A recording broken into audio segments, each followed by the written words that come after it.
G'day, cubbers. How the fuck you all going? Been a while, so I thought I'd do another video. So, I went to the Quacks the other day to, to get some, ointment, topical cream, to help with my, leprosy problems, and, also the AIDS.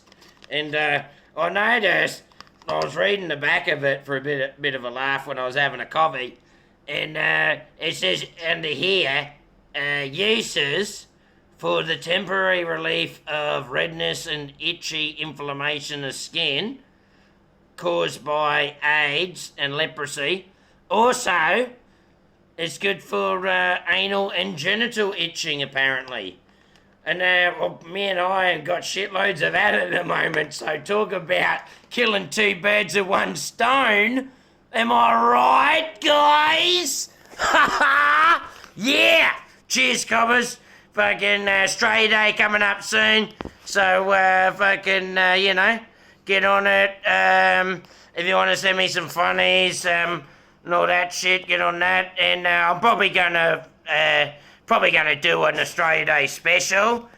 See if I can be fucked or not. And fucking cheers, cobbers. Yeah. Fucking spot on. Australia, mate.